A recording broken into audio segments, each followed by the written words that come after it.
that the child was taking her kids' belongings. The child wouldn't stop. No one was doing anything about it. So she snatched everything, called the child an N-word, and she basically had a meltdown. And now she's getting a bunch of money donated to her. She's about to raise $1 million, and people can't believe it because she's a racist, right? Okay, here's the bigger question. Why are so many people donating to this woman?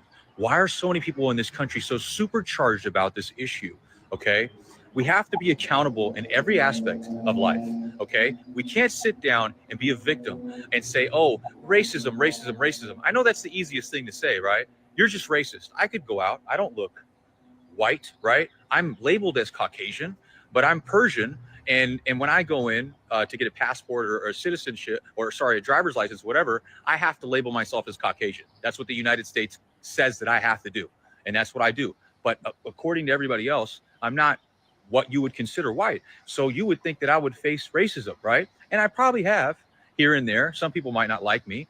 But the bottom line is, my culture as a whole, Persian people, we don't have a reputation of robbing, stealing, being disrespectful, being loud in restaurants, talking over people, being ignorant, right? We don't do that stuff, okay? Okay, so that'd be net for that to happen. I'm going to weigh in on the Shiloh Hendricks issue. A lot of people are going to be pissed off. I don't mean that. I don't mean for that to happen. And that's what I do. But according to everybody else, I'm not what you would consider like me. But the bottom line is, my culture is people, we don't have a reputation of robbing, stealing, being disrespectful, being loud in restaurants, talking over people, being ignorant, right? We don't do that stuff, okay? We behave the way society expects us to behave. And in return, we're treated pretty fairly, even as people who came here as immigrants and really didn't have shit when we came here, okay? A lot of us had absolutely nothing, lost everything and couldn't even speak English, and came to this country and made it a home. But we abided by all the laws, all the rules, and we treated people with respect. Therefore, people treat us with respect. Now, let's talk about this certain group of people that you know, this woman was referring to. Okay, look at the culture as a whole. All right, how much cultural issues is going on with that group of people? Do they rob a lot? Okay, do they commit a lot of crimes?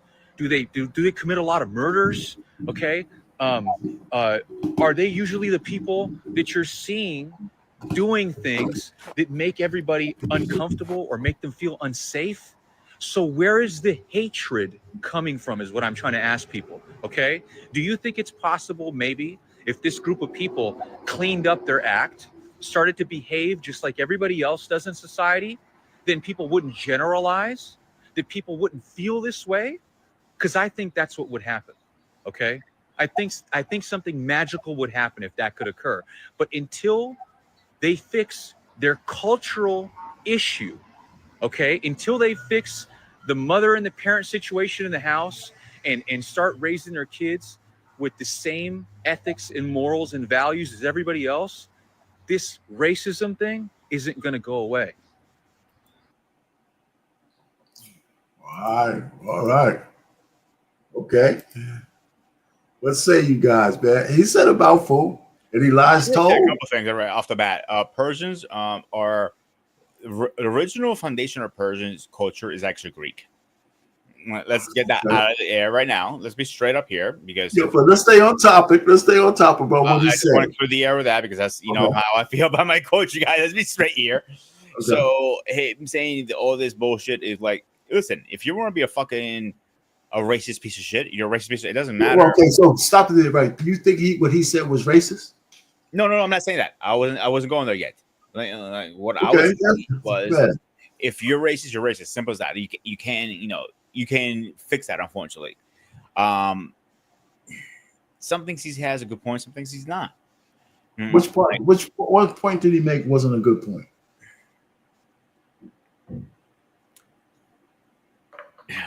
I mean, I need to replay it. He said a lot, though. He said a lot. But yeah, he did say a lot. I give him that. He said a lot. I didn't hear. First of all, I didn't hear one lie told. But before you go, let's JT, man, what do you think on that, man? All right. So is my mic? Did my mic sound nice? It sound you booming, man. You sound like scorched earth, man. All right, man. Which is all right though. But go ahead, man. Right. It's cool. We could adjust on that here. I don't hear anything that what he said was wrong at all, right? This is the problem. Okay. Even when you start talking about the nigga word, I don't like calling it the N word. Right. Just right. don't. It is what it is. When you start saying the nigga, you got nigga and nigger and all these different things, right? What I observe is this. It's weird for white people to, and I'm not saying that it's wrong, but it's weird when white folks chime in. It's just it's a weird thing to have white people chiming in when we start talking about this word. Not even racism. It's not even talking about. I'm not even talking about racism. I'm talking about this word, and the reason being is because it's weird when black folks use it and get offensive that people that are not black use this word. So when we're talking about the young lady or the white lady that was talking about this kid, I wouldn't even say that she was racist. I'd say she's an asshole, right? That's the first thing to come to my mind. She's an asshole and everything other than she's racist. I think I'm just over that whole racist, you're racist and pointing you're racist. Fuck that. When you're an asshole, you're an asshole. And that's why I have a problem with it's with the dynamics, right? Because it's crazy. Because the word nigga, I use it. You know what I'm saying? So, and for years, I'm talking about since I was a teen, we've always had this argument about black folks using the word nigga. And normally back then, it used to be that we had this word where we had this argument, or I don't even know if it was really an argument. It wasn't even with the boomers because boomers used it more than we did. It was more with the silent generation that didn't really like it. And then you had boomers that were divided on the use. Because I don't know another generation that used it more than boomers and X. That we were the generations that used that word more than anybody else. In the 90s, this is where it became a problem because we had rap music that was popular, was very popular. And there was very few rap songs that didn't use the word nigga. So then you had the so-called pro-blacks and conscious community that brought this conversation up, and they started having this thing on using the word nigga. Like if you hear, you can hear somebody from the boomer generation be like, I never used that word, right? Mm-hmm. But you got, that shit is split damn near 50-50. I know some boomers that every word that come out their mouth is nigga, right? The ones that actually was at a point where they wasn't as divided was the silent generation and then their generation before them. Well, okay, but listen. Okay, so I'm with you. All right, but still, okay. Stay on the point of the white chick name is Shiloh, whatever, which is kind of a weird name for a blonde. But the fact is, she was wrong because she was directing it at a little kid. But one of the things I'm saying, the kid was actually out at the park, from what I gathered, by 6 years old, right at the park, by himself. Right, just hanging out, and which is weird to me to begin with, right? Because I still haven't seen maybe any clips of whoever might have been his parent come up and speak for him. The guy who charged the white lady up wasn't with the kid; he was just a bystander who heard her say it. And he was Indian. Okay, he was Indian. Okay. Yeah, Indian descent, I believe, because his accent kind of gave that away. And she started just going in. But the fact is, the real issue is, and you heard of the black fatigue thing because you go on this YouTube streets, and it's the new buzzword out there. And so instead of her getting vilified, I think she lost a job, like you usually get canceled for shit like that. But she got $1 million worth of donations from around the country, from white people. I would imagine maybe some Shit conservative. just don't sound right. It don't sound She right. got $1 million. She got $1 million. This whole story don't sound right. She got $1 million worth of donations because people say, "Yeah, I'm fed up with those N-words too." And that's where the black fatigue comes from. They're saying the fatigue of white people out there is so big that they rewarded this white woman for finally coming out and calling a little nigga what he really is. You little black bastard, blah, blah, blah. And so now there's videos coming up. That's why I showed that dude just now. He's explaining it from his reason. He's explaining why there might be white fatigue. Yeah, but let's go to this point right here. This is my thing. Was that video actually a real video? But why wouldn't it be a real video? I get it. So let's just talk about it then. Okay. Why haven't you heard anybody from his family say anything about this? From whose family? The little boy. Because he might be like a roving little kid. Nobody's claiming him. I haven't heard anything from his family. That's what I'm saying. That so does sound right. Well, what does it sound like, JT? It sounds like that this video was literally to test the waters. Or you think they planned? I think so. Yes. Yes. Come on, man. Bro, we done had. This is the thing. Go ahead down this theory. Man, this is the thing. I'm done with it. I'm done with everything that actually can possibly trigger me racially. I'm done with it. That's fine. I hear you. And a lot of people are done with it. But when you're talking about this thing where this little boy was just roaming around, because you had some people say that he was autistic. Yeah.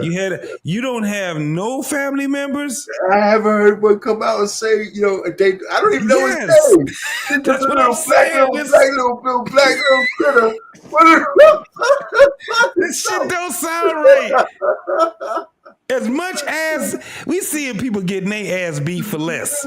Right. We're seeing it going, and the thing is this, and I've said this, and I've said it 5 years ago. This whole racial shit is not the push anymore. I think it's more gender than anything else. That's the push. Okay. When you start talking about the triggering people and stuff like that, that whole, man, I don't give a damn about the word nigga. I don't care anything else about it. I don't care anything about motherfuckers sitting back and you got Karens out here that's being racist. To call somebody racist is, man, that's so fucking what?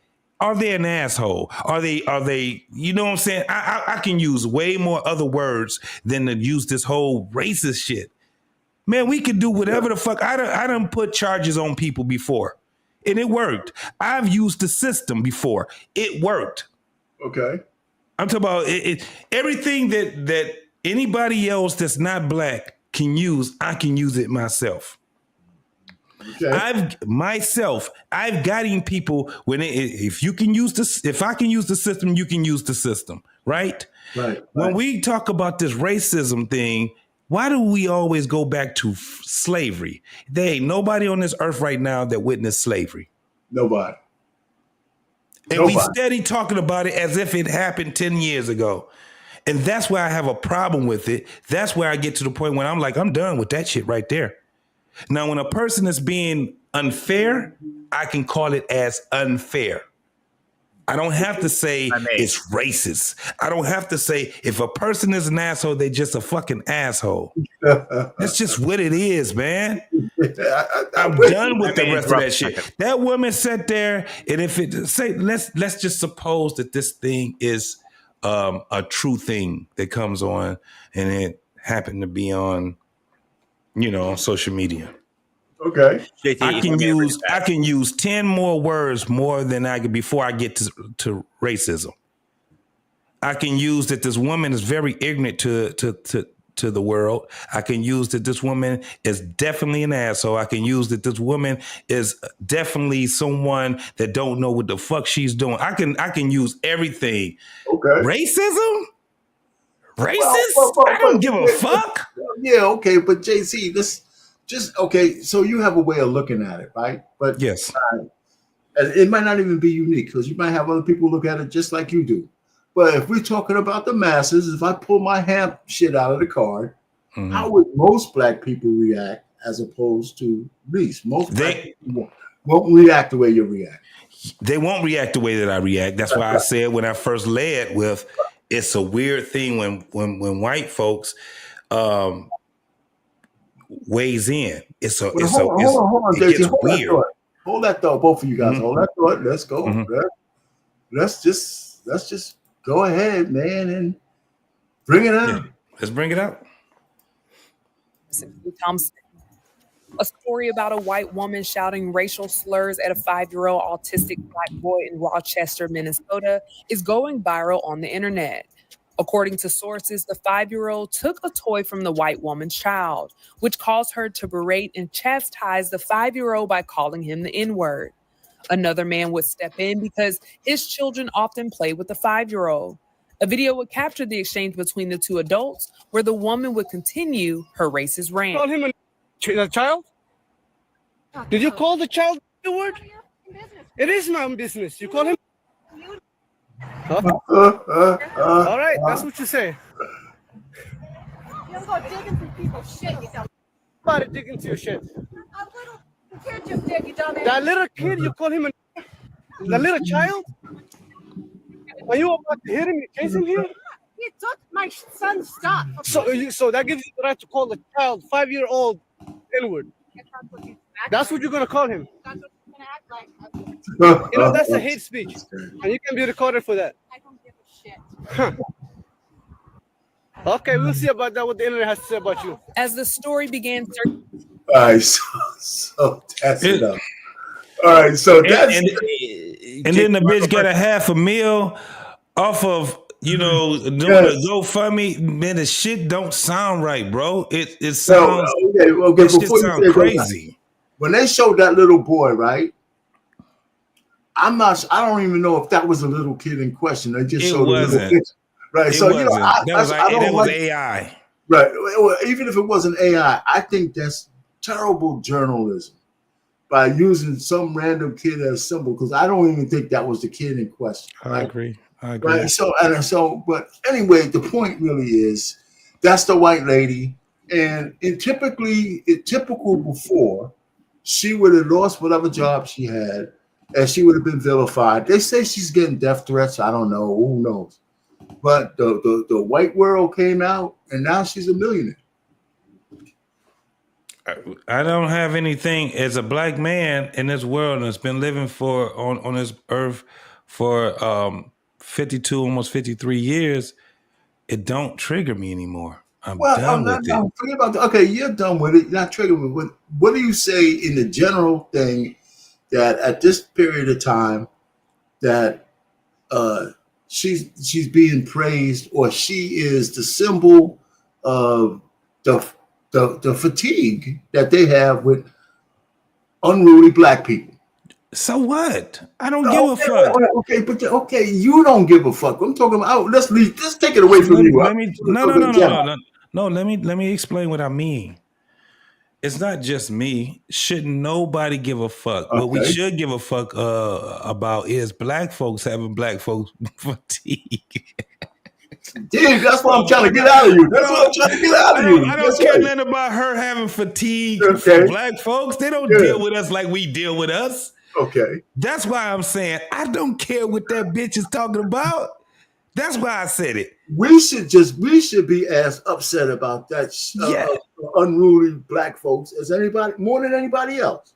Yes, and we are. You see the content. You see the content that I put out. You see what my stance is when it comes down to it. Right. And I can be labeled as a man that don't like black women, and I'm all. So we already been doing it. We've already been, and I can tell you this.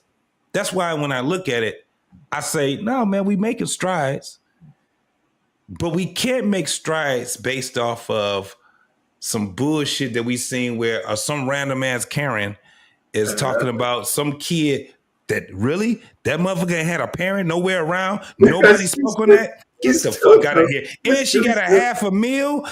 Man, that shit is fake. That is fake news. Okay. Remember Fake years news. ago? Remember years ago when that little twat became who said meet me out back. She became like this YouTube. You talk about Bad Baby. Yeah, Bad Baby. Whatever her name is. I don't remember. I really don't Cash me outside. Cash me outside. Yeah, I'm not gonna waste my time even remembering her. It's just waste of time. Mm-hmm. But that she made how much money off that one fucking phrase? Are you surprised now? Like over this shit, she made $1 million? No, hold on. With her, this is the thing. She tapped in to the culture, not black culture. She tapped into the culture of hip hop as where it is right at that time. That's what it was. So basically, what it you got to understand, Dr. Phil, which I used to listen to Dr. Phil a lot, and then I figured out, once you evolve in thinking, you be like, he's goofy as fuck, right? Because he stayed where he was. His premise is stay where it was. When he had that girl on there, her mama on there, right? Yeah. Mm-hmm. Her mama is younger than me. And when I seen that and I said, oh yeah, this is publicity. That shit ain't going, that girl don't give they didn't say anything to her. They didn't say anything that was going to change her life. And understand this, where she was her mama's fault. And they sat back and didn't say shit about the mama. You had a couple of people that wanted to say something. But when I started looking at network, that's why I don't like looking at network TV no more. See, Dr. Phil can't do shit about what we do now. Our shit is way more where people will listen to us way more than they listen to Dr. Phil goofy ass. People don't believe this because because he's rich. He's been out there for a long time. The wave is podcasts. It's streaming. It's listening to the people now. We are listening to each other. We are making each other rich. We're not making, and the thing is that when you get celebrity now, you got to talk to the people real time now. You can't be having a podcast like what we doing right now, and you can get instantly 1 million followers. Do you know how hard it is to moderate your show when you got 1,200 people listening? Now imagine having, because you got some of these cats, they got 20,000 people listening at one time at a live. That is not an easy thing. Motherfuckers want it until they get it. Guaranteed, if Dr. Phil absolutely, if he went and he started going live and started doing the shit that he's doing right now, and he has to engage with the people, he wouldn't be able to do this. That shit is. I don't know about that. He couldn't do it. He'll have producers and people helping him Man, out. I know where you're coming from, though. But Dr. Phil, he had to put too much of his life out there, bro. Yeah, well, okay, but listen. Let's get back on the black fatigue thing, man. You know what I'm saying? All that stuff is conversation piece. But what I'm saying is, are we ushering in a time where us as black folk need to be more candid about the shit that's going on in our neighborhoods? And when do we get as triggered when we hear in Chicago that they had a bloody weekend when 20, 40 people were shot, including children, and do we get upset about that as much as if we hear one random white cop shoot a black kid running who had a gun? Right, we mobilize for those things. Not in general, but if you go to those neighborhoods, you will see how triggered those folks is. Yeah, but no, well, I'm talking about the nationwide triggering that matters, right? It ain't gonna happen. Well, why wouldn't it happen? Because, well, Why, I'm not going to say why it's can't we make it happen? Why can't so. we make? Why, So why let wouldn't me. we make a stream about death in Chicago? No, The no. bloodiest Listen. weekend, the bloodiest weekend. You know, but nobody I, will listen. no. This is the thing. I shouldn't say that it's not going to happen. That's some bullshit. If I say it that way, it's not happening right now. It's going to happen. But do you know what we have to do? How many people still have to suffer in order for the folks to be able to have that type of triggering when it comes down to it? I'm gonna explain to you what I mean, Arpain. Okay, I stay in Metro Detroit. I don't right. stay in the city of Detroit anymore, but I stay in Metro Detroit. And what happens is right now, as we are speaking, somebody's getting ready to die through murder. It always happened. Last night, it was all kind of shit that happened, right? They had it wasn't a vigilant. They literally was at a church this Okay, morning. A lot of people, they gathered around saying they don't want this violent shit to happen anymore and things like that. So it does happen in our cities, right? They put it on the news. The okay. problem is that we're not putting it here where the people are right now. That's why I said it's going to happen. It's not happening right now because motherfuckers ain't triggered like that. I just saw something that talked about, I'm gonna land it with this. I just seen something that talked about how many murders from cops versus how many murders in the black community, right? There's It no was comparison. one in 2019, right? It was I think they said it was 16, right? Right, 16 right. murders by cops to black folks. Then they showed the graph on how many black folks is killing each other. That shit was like 3,600 in Right, 1 year. right. And but everybody is so, you know what I'm saying, overwhelmed and triggered off of the 16 people that got killed in 1 year by the cops versus the 36. The Well, see, reason being is because we having this mindset that we have right now with the Karen that don't even exist. I swear to God, she don't exist, bro. That shit look, don't work. It don't work with me. well, the point really is that the forces out there use those situations to grift us, man. For example, there's forces that make the cop shooting the salacious blood meat that the news wants to use. The truth of the matter is, it shouldn't be up to the media to decide what we get outraged. That's selective outrage. We are guilty of that just like anybody else. Nobody's stopping podcasters from having to find out in like Chicago or Detroit or anywhere else where there might have been a weekend of killing. Nobody says we can't come and be outraged on our own. The point really is that this whole Karen thing is that I think that's becoming the catalyst. This black fatigue thing is becoming the catalyst for people to actually speak out on black issues. We are very But it's reluctant. bullshit. It's It's not bullshit to bullshit. me. But All right, it's so hang on a bullshit second to here, guys. you. But I'm saying No, A no, lot, but of this shit, a lot of this shit is crutches.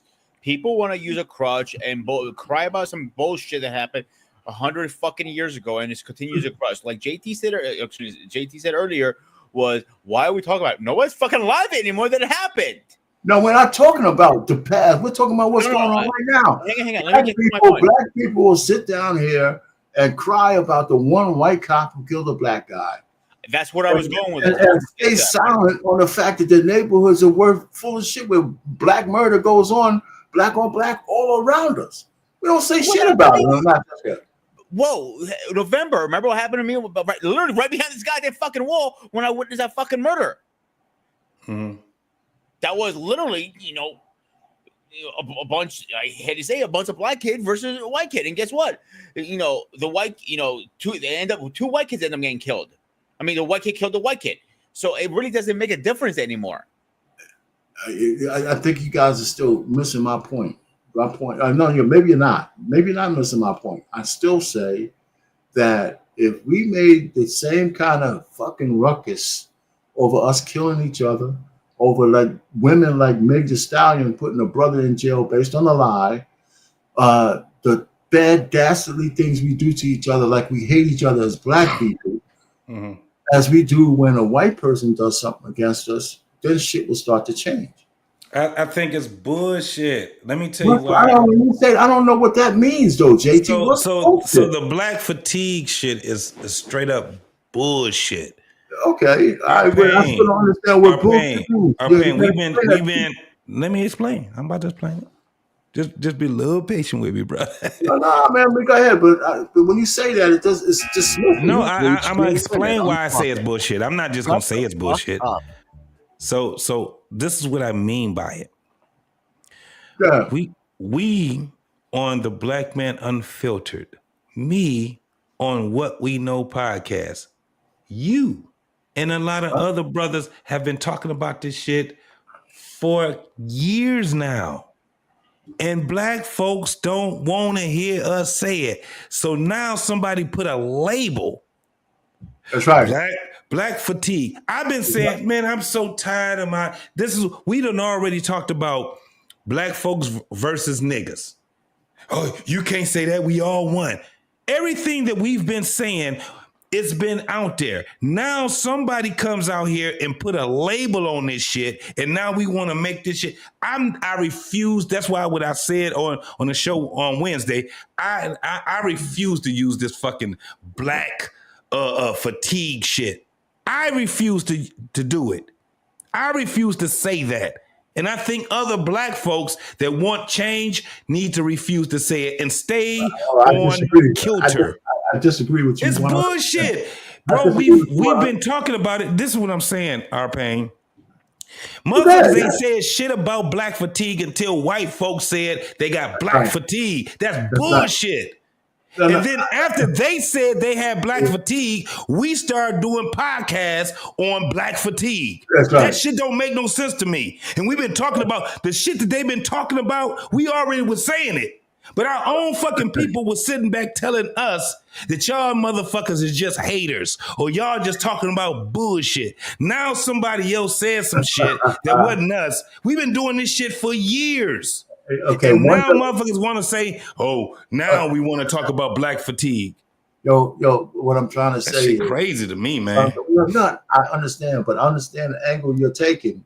But just because somebody put a label on it, maybe we should have put a label on it before. Because we didn't put a label. So it was just a Morpheus thing. Every so often, some podcasters, like Anton Daniels talks about this shit all the time, about how the culture is shit, how the culture is shit. Sometimes you need sometimes to laser focus what you're talking about, where we're all going down the same path. So yeah, somebody came up with the term black fatigue. But the truth of the matter is, if you have 100 podcasters talking about what you're talking about without no label, there's 100 podcasters talking about a theme. But if you have 100 podcasters using a term that's kind of laser focuses what we're all talking about, even though we might have different. I can understand. And so what I'm saying is, we could, if we're crediting the white person for saying it, but as far as I'm concerned, like, there's cultural appropriation. People take shit from us all the time. I think we should take that shit from them and own it ourselves, because white people, if you think you're fatigued, we're more fatigued than you could ever be with what's going on. I get that. I understand that. So from that standpoint, so I do understand where you're coming from. But maybe we somebody else coined the phrase and all that other kind of shit. But the truth of the matter is, whether the white woman in the park was a plant or not, the money that people sent her is real. Whether it came from one corporation and they're giving us this some lie that is coming from millions of people, or millions of people actually did, the impact is still the same. Yeah, I can't say exactly where the what do they call it? The donation satire. No, I can't say where the actual satire comes from. Right. We already understand the greatest lie. The greatest lie has some truth in it, right?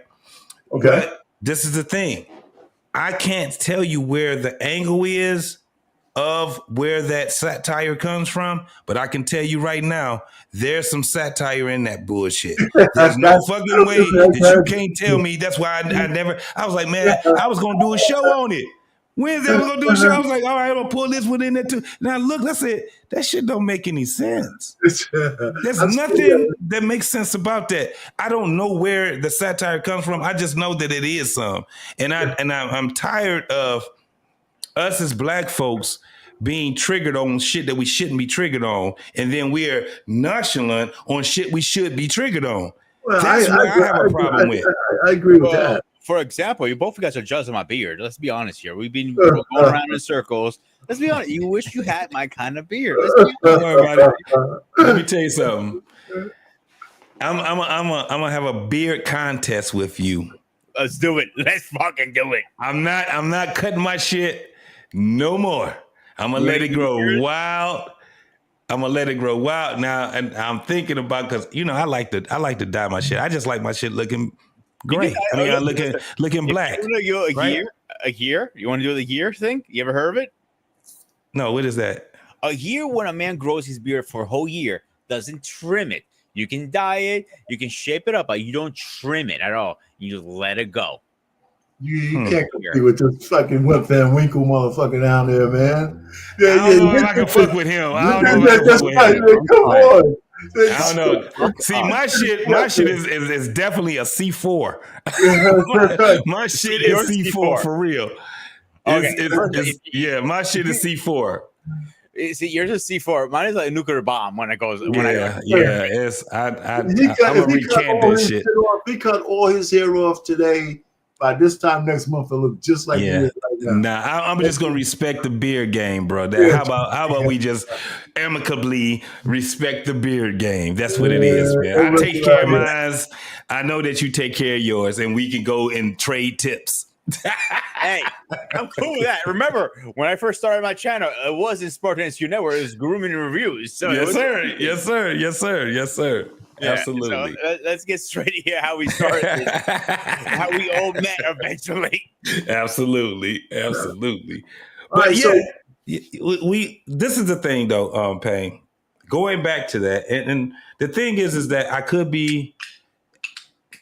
ain't gonna say I could be wrong, but this is the thing. I guarantee next week or the week after, I'll be able to think it through because I haven't thought it through because I didn't really pay that shit no fucking attention. When I started looking, I said, and she got, well, how much money? And then it just got to the point where I just went back to my old self and said, I'm not looking at that story.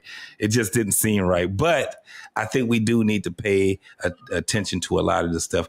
Hey, what's going on? Hey, look, you ain't gave no shout outs to the people, man. You have. Go ahead, man. Give them shout outs. All right, man. We got my man. I know you gave a shout out to Curtis Moore already. Lady D, what's going on, Miss Lady? She always come here and be the irritant. I gave her one earlier. Yep. CJ Wilkins. What's happening with you? My girl, El Cheapo. That's my homegirl, man. If you guys get a chance, go over there and check out El Cheapo's channel. Yeah. And Finesse Vision. Yeah. What's going on now? What's popping with you, man? We got to make sure that you guys are right here and because y'all engaging with us. So we definitely got to give you some. So, and this is popped in for a quick second. So the I said something to Miss Anissa. Other than that, man. So listen. So we this thing talked about when we first started here.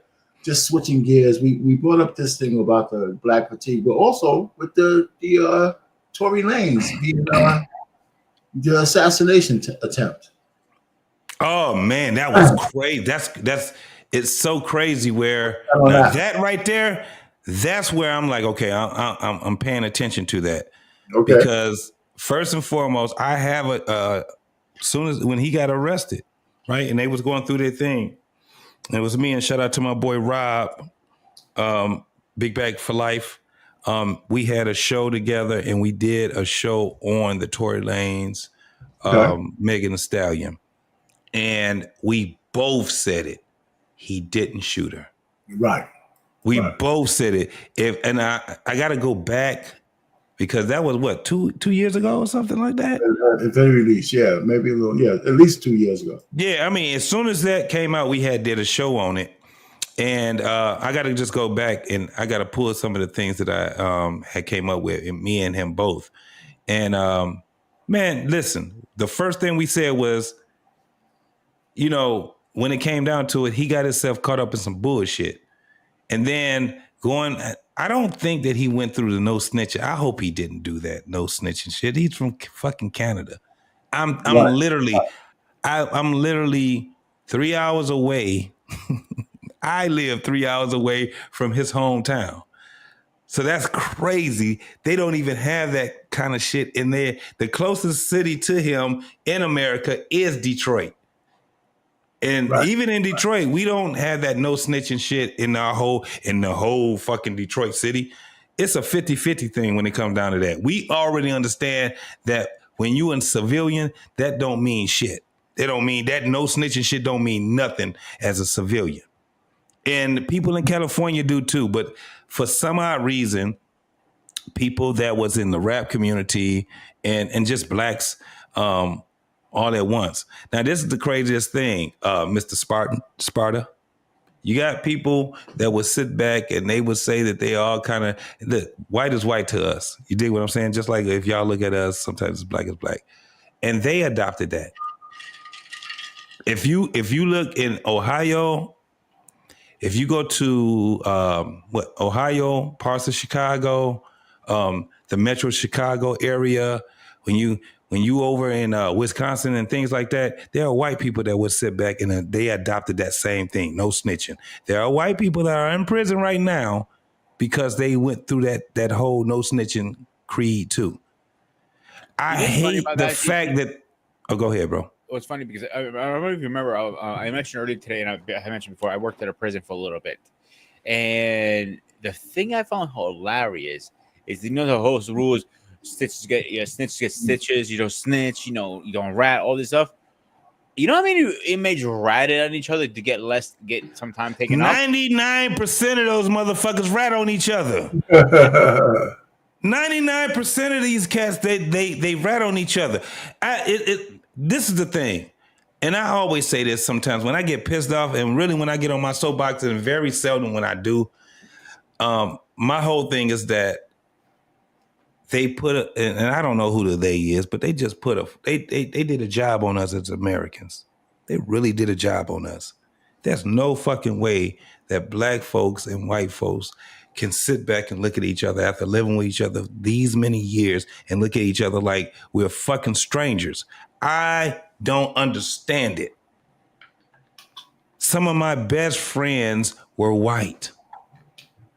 Some of my biggest enemies were black.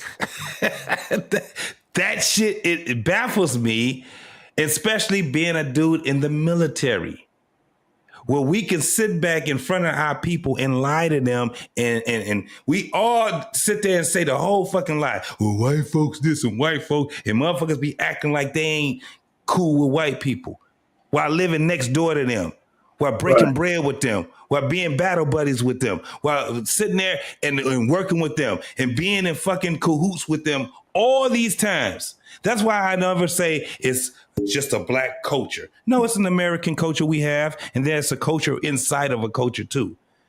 But we got to stop lying to one another. It's not the fact that we're separated, because black folks and white folks ain't as separated as we sit back and act like we are. That's some bullshit. No, not anymore. Not anymore.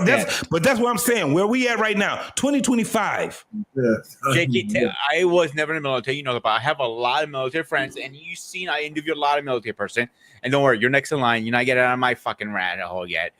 But it doesn't matter what your background is. When that first bullet comes across your fucking head, doesn't matter. He's Indian, Spanish, Mexican, Greek, whatever. When those fucking rounds come across your head, you need to you look at each other's brothers. He goes, listen, you got each other's backs end of the day.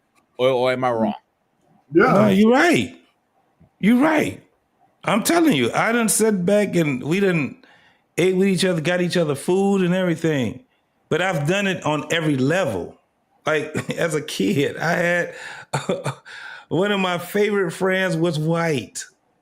And I'm in a predominantly black. Do you know how hard it was for me to be in a predominantly black city and one of my favorite friends was white.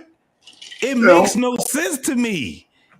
Well, it makes none. And I got a racist ass fucking family, but I also have another side of my family that's not racist. They racist. We don't. That's the other thing about black folks. We sit back and say we can't afford to be racist. Get the fuck out of here. You can get the entire fuck out of here. It's not like that. It's hilarious you said that, because I had a coworker of mine. She goes, and I quote, "I am black. I cannot be racist. I'm allowed to be stupid." She goes, "Yeah. Are you serious?" Well, what happened to Loss? He was just here. No, he's still here. Let me ask. Listen. I'm just saying.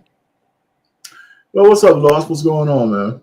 What's happening, y'all? I'm coming here to see if this is gonna be a dialogue or a monologue, man, because y'all cutting up. Well, we hit on a couple of topics. Yeah. For the main one about the Tory Lanez thing and where we think it's going. I mean, right now, of course, that the assassination attempt is triggering a new look at that he shouldn't even be in there in the first place. Yeah. Bodyguard coming out like he was saying what they said happened didn't happen. Now he said his conscience has gotten the better of him, so now he wants to come out with this so-called tell-all thing. Well, we knew Meg was lying from the beginning. I mean, how many times did we have to see on TV saying she was lying about one thing or another? Everybody knew, man. Right. But here's my thing. This goes back to what y'all was talking about the black fatigue stuff. Yeah, I was going to hit that one too. Go ahead. Yeah. When are we going to stop not holding women accountable? You know what I'm saying? Because that's what they're really talking about. When they turn on the TV, they watching our women acting a plumb fool. If you think about it, when you go back and you watch all these cruise ships, people throwing chairs, acting a fool, people twerking after graduation, you know what I mean? Just all of that stuff is extra, man. You know what I mean? And when people sit up and say it's fatigue, it's not so much as black people fatigue, it's the culture that they're sick of. Because think about it, there are other races of people who actually act like that because they think it's cool to act like that because they see us do it. You see what I'm saying? And I think that's the reason why a lot of people are frustrated. And if you think about it, I would say so. If anybody complains about it more than we do, I don't think nobody does. No. All the time, you know? But my whole thing is this: when we want to hold people accountable, like for Meg Thee Stallion to go around and not go unpunished, then you get what you get. You know, Cardi B will sit up here and say that she drugged the dude and took his money. But then you get what you get. You know what I'm saying? Mm-hmm, when you go around and you let folks tell lies about you and you don't come out and tell the truth, defend yourself, well, guess what? You get what you get. And Absolutely. I think that is the problem. Everybody's afraid to hold people accountable. But my whole thing is this: if you don't do nothing about it, then you get what you get. And I think that's the issue. You ain't obviously tired enough until you start putting people behind the bars who deserve to be behind bars instead of people who don't. And I think that's the issue. Yeah. And we have to, and this is the thing too, Lost. What you just said, that was one of my reasons why I was just saying, and think about what you were saying. This is what I was saying. It's more than just what we see on the surface, right? Now we could say it's a gender thing, and we can be right about that also. But I think it's deeper than that. But let's just speak on the things that's right in front of us, right? We already understand. Look at what's happening to the men are being literally demolished. Their lives are being, minus Diddy, fuck him. That nigga is guilty. But a lot of these other men, come on, bro. It gets to a point where I'm just like, they've conquered what they supposed to have conquered when it came down to it. The men and women, we can talk about it in a black sense because we deal with it and we are black folks, but it's an American thing. Trust me when I tell you, men are being hurt. They're having their lives taken away. Men in America. No doubt. You know what? So we have to get over certain things, and I don't know how we could do it. And this is just me speaking. I could be wrong, but this is just me, and I'm gonna end it with this. We gotta be able to put things in context and be very strict on putting in context. Because that's why I get tired of the whole thing of we talk about racism and we run all the way back to slavery. We passed Jim Crow, we passed the new birth of segregation, and we go all the way to fucking slavery, nigga. I'm talking about the stuff that's on TikTok. No, I ain't talking about. Yeah, I ain't talking about you. I'm talking about. Yeah. I'm not even talking about anybody on this panel, because what we do is we try to keep things in context, just like what you're saying, Payne. That's why I understand why you saying no. Let's stay right here, right? Yeah. My point is this: the shit is we got to be actually over it. If we're talking about fatigue, there's no way that we can be tired of it. What we have to do is be the ones that hit harder. Men, black men, us. JC, let me explain something to you, man. That sounds good, but in light of Coach? In light of what we've seen with the numbers, the men are making strides. They're making more money. And the thing about it is, just because we're not out here twerking and beating our chests and telling y'all we going to school, don't mean we ain't doing what we supposed to do. Yes. The new labor numbers just came out, and guess what? Everybody else's went up, but ours went down. That means we minding our business, we taking care of business, and we working. You know, it ain't like some of these other people that say, "Well, you know, you have your women and their numbers are going down." Maybe that could speak to a whole lot of stuff.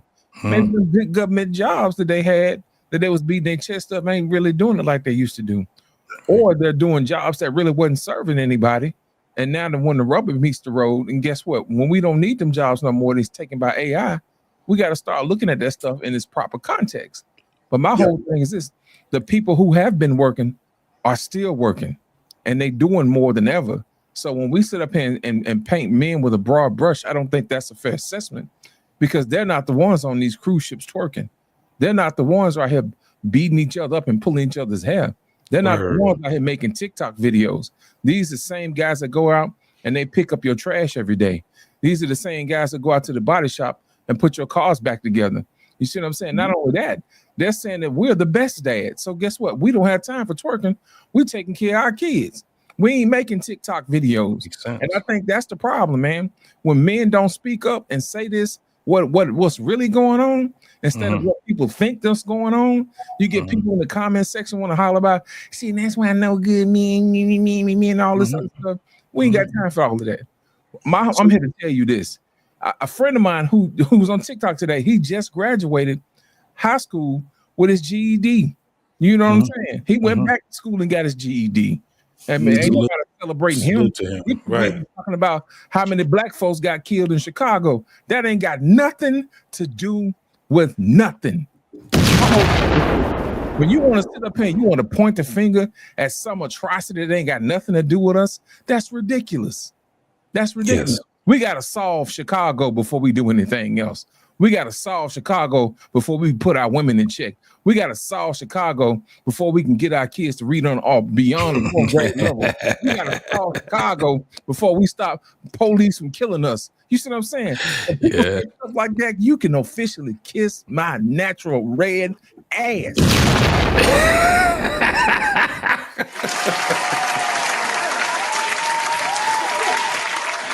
I'm glad you articulated better than I could. I ain't got nothing else to say about it. Law said it. That's all I got to say. What's up, Coach? What's happening with you, boy? It's the crack hair. That's what you. How y'all doing, man? What's going on, Coach? Thank you, man. I appreciate you, man. I appreciate you, Lost. How y'all doing? That's some real shit right there, brother. Most definitely. I'll be right back, y'all. Go ahead, man. Go ahead, Coach. What's up, man? What you got on top? It's barbershop, man. Just called it a little bit, you know, just hanging out with the wife a little bit earlier, watching the game, you know. Now I'm just tuning in, man. All right, so, man, we talking about the Tory Lanez thing, the black fatigue deal. Yeah, okay, that's enough. You know, sometimes Tory Lanez things, man, it's just unfortunate. You know, he's a young man. He broke away, and then it seemed like just happenstance when things happen. But to me, some things be programmed to in this way when it comes to us. However, like Law said, and I've been, seeing it, and I'm glad brothers are seeing it, that we are in a position to take strides to sort of write our own history going forward. We see what we've been getting, and young brothers are paying. They're a little tougher than us when it comes to the ladies, because they like fuck these ladies early. They ain't trying to romance them because the ladies are saying what they ain't get, and that's good for a brother. Man, that's good. That's good. That part of it. But also, I think brothers, you know what I'm saying, just I don't know, just try to connect with. Well, I'll say this: the only way, the greatest thing that could happen at that point is mothers allow their baby daddies to have access to them. You know, but this whole bullshit about mothers allowed. But I think what I'm saying is, what does that mean? But the courts have control of that with the women. Yeah, the women. Well, so again, when you say mothers allowed, no, before you go on, right? I hear what you're saying, but I think a lot of guys don't do what they like. This DDG situation, right? That motherfucker, man, went to the internet, started complaining about this fucking chick holding a kid. He should have just went to the courts, period. He should just, I mean, if you want to see your son, take that shit up through the legal means. We didn't need to know that she was trying to alienate him. He gave her all the cards. The mother can't allow shit. The law applies to women too. We keep saying it doesn't. That's bullshit.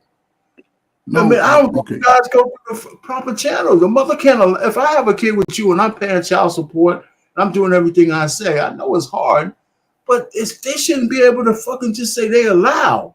I just take that bitch to jail. So you don't go use the course. I'll pain. What you saying is 100%. But here's the thing, though. What I'm saying is this, and I agree with you. And this is where men are evolving to now. See, men are now starting to go to the space where you're saying they're starting to use the courts, use the information, use the true information to get you an advantage. Because, like, if brothers take their babies, but in our nature, we still trying to work with the young mothers. But if the brothers because the information about the law and all of this is being all over, it's all over the media now. There's no reason why young brothers, 25, 35, 45, cannot have access to information. You use that information according to what it is and go get your sons. Make the woman stand up, because she's gonna have to have responsibility on how she is grooming your child. But and not a lot of people can do it. Anthony Edwards, black men, you can't run from the responsibility of a child financially. They go take your social security check. They go take all the money you think you can hide. Use the information. Go to court if you have to. Forget how she feel. Fuck they feelings. It's the kids' feelings. And think about it. The child needs a father right now. Young brothers, y'all getting the jobs. Y'all teaching your sons how to be better. Don't sell drugs, how to stay away from messed up women. Teach them how to play sports. Teach them how to draw, paint, color, all that shit that we know how to do. And it'll change the generational curse. Because the people right now, 25 to 55, I'll say 25 to 45, the singles, they don't want to get together. They don't want to get together. They want the whole race to just end with them. But they got kids too. And those kids gonna grow up and be like, y'all ain't teach me shit. Y'all just complain about it instead of making it happen. And brothers, like Law said, y'all can take advantage of this new wave of information. Use it for your advantage. Ladies and gentlemen, welcome to the stage, Mr. Terry. How are you, sir? What's up, Lost? How y'all doing? What's happening, man? What you got on the topic, man? All right, I'm gonna start off with this. R-Pain, Coach to Sparta, Coach Bird. What's happening? 100 watts, Lost. You got one more time and you're through. Okay?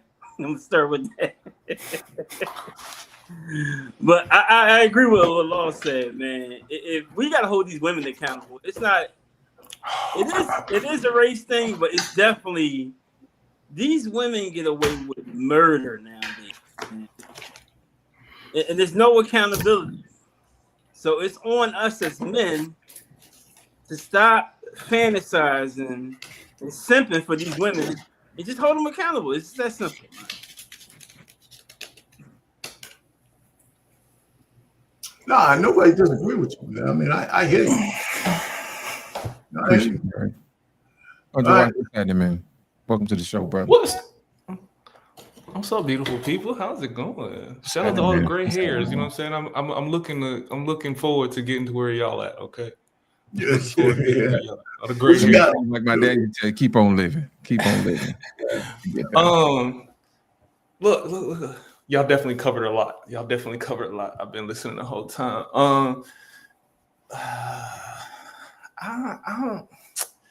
I'm not gonna say that we don't need to hold women accountable. I'm not gonna say that because they do be getting away with some bullshit. Okay, but damn, some of these young dudes, bro. Like I was at the gas station the other day and I'm watching these young bulls, like young dudes, 14, 15, 16 years old. Like these niggas got no regard for nothing, like none whatsoever. Police, elders. They don't even respect. Don't act up in front of company. You know what I'm saying? Like don't act up in front of white people. Like these young bulls, bro. Like I know we be talking about women all the time, but we got to do something with these young boys. Like us as men, we got to do something with these young boys. These little teenage boys that's out here just running the streets and doing this bullshit. Like I heard what Loss was saying about the shit that's going on in Chicago and shit like that, but we need some OGs and some big homies or something. I need somebody to do something. Please. Let me ask you a question. What do you think these young bulls come from? I think these young bulls mostly come from single parent homes. I also believe that there are children that come from 2-parent homes that are cosplaying thugs. So those go though, you know, those come in there too. You know what I'm saying? You got some John Morants in there, you feel me? Right. You got some suburb kids that do some hood shit every now and then. But very small number, brother. Very small. What you mean? A small number of what? Maybe 1%, if that. Maybe 1% of children that come from a 2-parent home go down the wrong road. Oh yeah, no. Please, most come from single parents. The percentage is drastically different. But I'm just saying those are outliers. So those guys could be good, even the young women. But we talk about the mass majority of young brothers have I would say the majority of brothers over the past 35 years look at life from a woman's lens. There's no doubt about it. The only reason I say that is because I don't want men to think just because you busted your ass and you got your kid in the suburbs that your child is not prone to do some dumb shit. That's the only reason that I say that. That's fine, man. But you know, it's kind of hard to get to the hood if you're in the suburbs. You know what I'm saying? It's hard to make. It's hard to get to the suburbs. Let the brother you know what I'm saying? And you can't cosplay being a thug living in the suburbs. You know what I'm saying? Hold on, man. Let the man finish saying what he's saying, though. No, I was listening. No, I hear what he's saying, and I don't completely disagree with what he's saying. But based on zoning and how all of these things are done, it's not hard, bro. It's not hard. There are, especially in public schools, there are zones that are set up to where hood kids go to school with suburb kids. Like the zoning is set up that way. And now they're influencing each other. So now this kid that lives in a 2-parent household is getting on the bus with Jamal to go back round the way to go do some bullshit on the weekends. You know what I'm saying? So they're being part-time thugs. Oh yes. Are you from Watts? Are you from Chicago? No, I'm not. Okay. I do my best not to speak on Chicago because that's a space that I've never been in, and that's a whole nother. That seems like a whole nother. If you don't mind, where you from? I'm from the East Coast. I'm from Virginia. Okay, so I know a little bit about Virginia and DC. You know, DMV. I know a little bit about that too. But let me go back with what you were just saying. You were speaking facts because Chicago. If a lot of people don't know, Chicago and Detroit are very close when it comes down to culture. When it comes down to how, you know, you have these subsectors that's out here. This is why me and Coach Ferg are kind of like, we kind of like Kendrick brothers, you know what I'm saying? Although he's, you know, that Louisville, he got it in him. He know about Chicago, right? And anybody in Chicago understands, anybody from Detroit understands what Chicago people go through. We 4 hours away from each other and we migrate rapidly from one fucking city to the next city. Even in Indiana, it's the same thing. So what you were saying was absolutely on point. Suburban children have the means. And when you got children from the hood and they end up high school pretty much, and they start intermingling with each other, this is when the cultures start to, it starts to gather a different way. We got a city called Southfield, Michigan, right? Southfield, Michigan used to be the suburbs. That shit is just like Detroit. You know why? Because the cultures intermingled with each other. Not for the better, but for the worse. And that's the whole thing that we're talking about. When you start talking about this shit right here, when we start talking about, and let's be very clear, folks. JT, let's talk about men. Men. It starts from boys to being men, and you're talking about how we intermingle our differences. The reason why in the hood you had a lot of cats that were living like they were in the suburbs was for the simple fact that the dope game was a motherfucker, bro. Coach Ferg always talk about the crack era, right? I come from that generation where the crack era wasn't about the dope users. It was about the dope sellers. And these motherfuckers used to approach me all the time. I ain't never been a motherfucking dope seller at all, but I've been exposed to it. And the problems that we have right now, Loss, is that culture is gone. It's gone. However, they still have the mindset. That's the problem we have right now. You don't have motherfuckers that's 25, 26 years old that can sit back and speak the shit that when we were 25, 20 years old and we came out of prison and all that shit. Not me, myself, but I'm talking about a bunch of my homeboys came out of prison. They're different. They got the coffee on. These motherfuckers are Masons and all kind of other crazy ass shit right now. But back then, these motherfuckers were straight up dope boys. Women followed that. Women had followed those niggas right there. I remember, and I don't know about anybody else that was from the city, but I remember JT, girls that was 14 years old.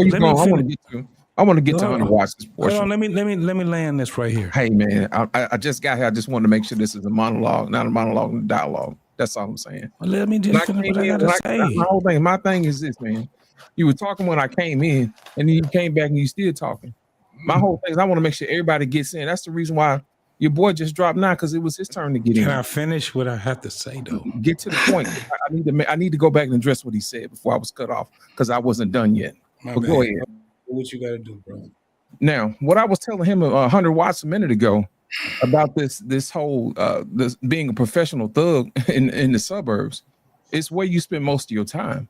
My whole thing is this: I can give you an example of where the influence of being a studious works to the advantage of black folks as well too. Now, the school I went to was in the hood. Matter of fact, It was 5 feet away from the projects. You see what I'm saying? And it was a magnet school. So guess what? All the best and the brightest had to come to this particular school. Now, we also had football teams, we had bands, we had extracurricular stuff. We had stuff for those kids to do. So those same kids that came from the projects became something. And when they left high school, they became business owners. They went to the military and they made something of themselves. So my thing is this: I don't want y'all to think that this thing only works one way. Where the bad kids only turn the bad kids and turn the good kids, and the bad kids don't turn into good kids. My whole thing is this: we got to stop believing that these things are not possible. It works the other way around too. Some of our smartest people came from those projects. Some of our most successful people came from those projects. I don't know if y'all remember this, but there's a gentleman who graduated from my high school by the name of Cornelius Bennett, who played for the Buffalo Bills. You see what I'm saying? Those types of things right there. I keep trying to tell y'all. How many of them that come from there though? A lot of them. A lot of them. There's another gentleman by the name of Ramon Luster. He played for Auburn Tigers. And we had other people that came and played for the Alabama Crimson Tide. So when we talking about that, how many? I'm not done yet. Yeah, but you cut me off. No, you cut me off. JT, I was already talking to this man before you. Now I was making my point. My point is this: you cannot be a full-time thug living in the suburb. It's about your environment and where you spend most of your time. Now, like you said earlier, when people want to cosplay, that's one thing, but you ain't no thug if grandma taking you to church every Sunday. And I think that's the issue. Our issue is that we don't tell our young men what they can become. We always just tell them what they ain't. And I think that's the difference. Now I land my plane. So when you even talk about that, how many of them are actually coming out and they're being successful when you're talking about those neighborhoods? It's less than 1%. No, it's not. It is absolutely less than 1%. Before we get into the numbers, though, JT, there was a time when we talked about if you could save one person, you could save the world, right?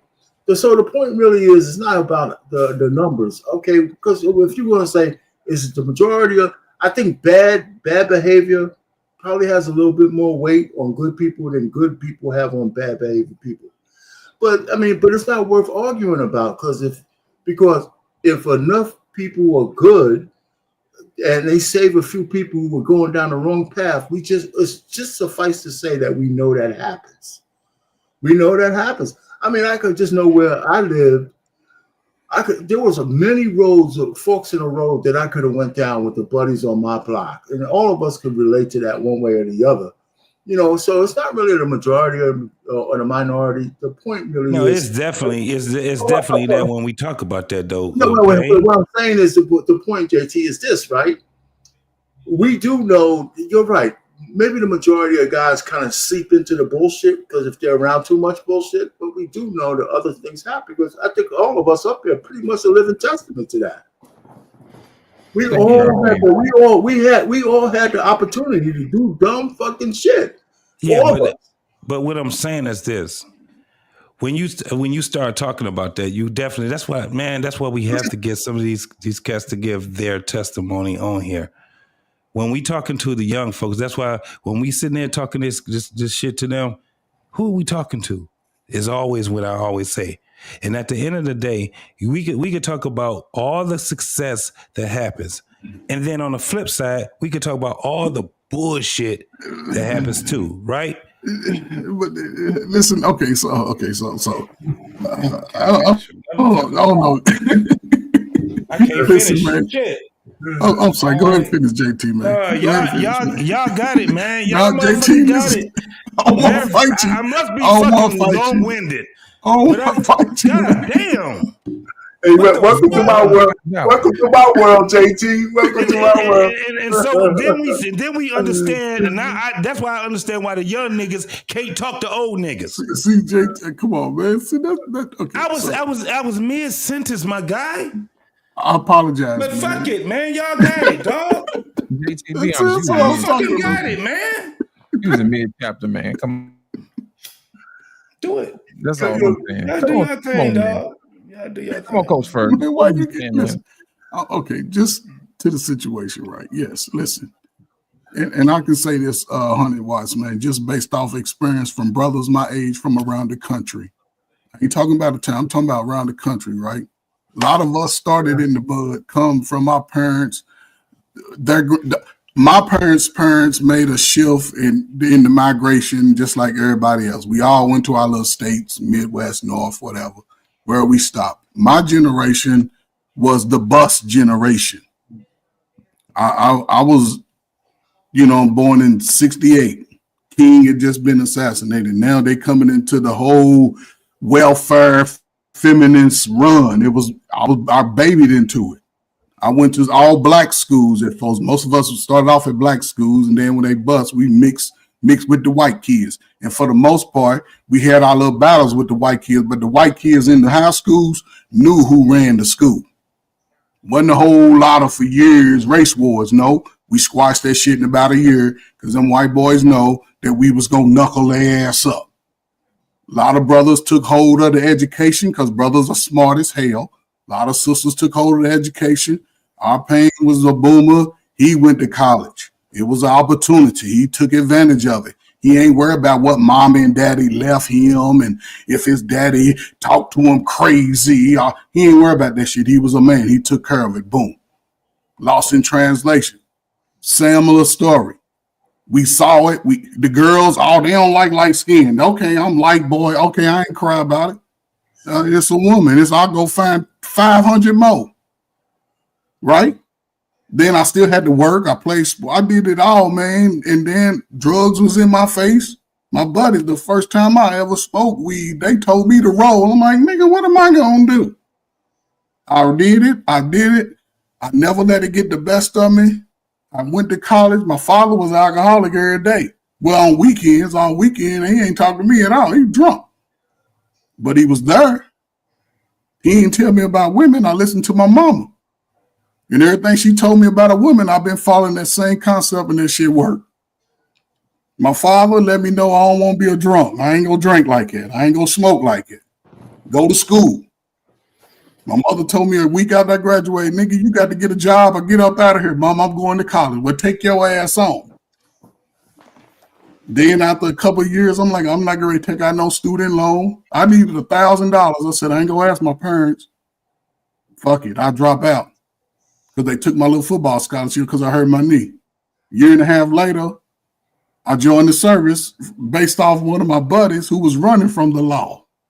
I didn't know this. I joined, go to Gulf War, got in, did what I had to do, got hurt. They said, like, we can pay for you to go back to school. Oh, you can pay for me to finish up? I did that shit. I got out, started working with youth. It changed my life. Made a couple of little things, investments when I was single. And that shit paid off, and I like Martha Stewart. I got out of that shit, and I ain't touching nothing else no more. And I done dated single, turned down. But here's the unique time for you all. That's why I say that little 35, 40, y'all at the strongest point of y'all life. Y'all done went through the worst of shit. Because everything you can point back to is going to have to do something with your family members.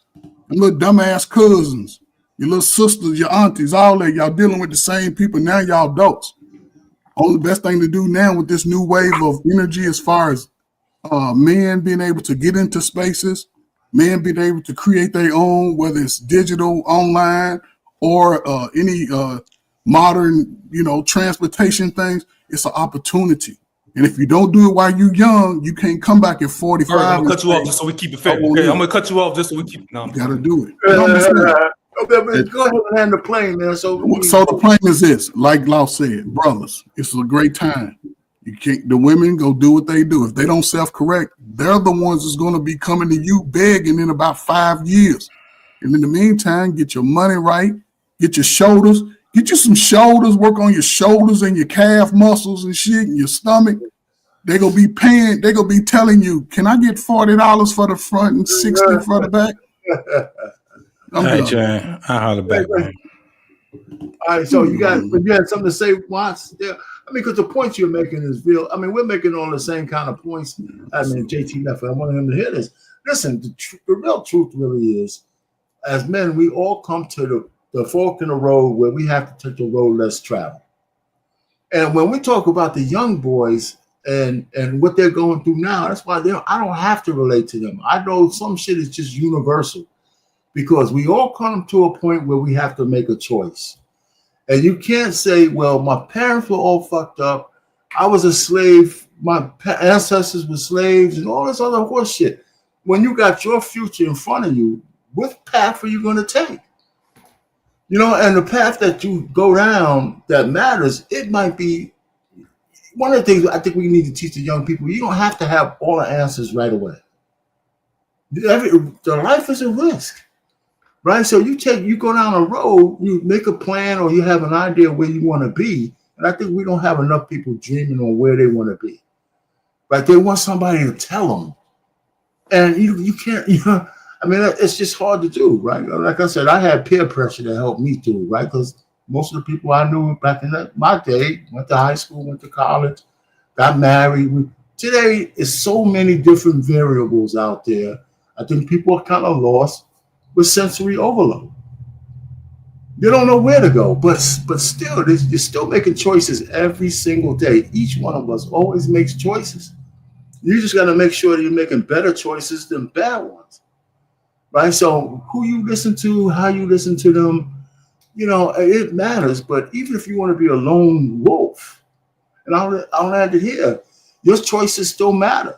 Even in 2025, people are starting to tell us a different day ahead. I look at today, there's more power in information today than ever was before. And you don't need to get to 66 years old to recognize that shit. That information in a 25-year-old should be is powerful because now you got youth and energy. Here's the dangerous thing about what you're saying. That specific point, I don't disagree with most of what you said, but that specific point, the information part, the reason that is dangerous because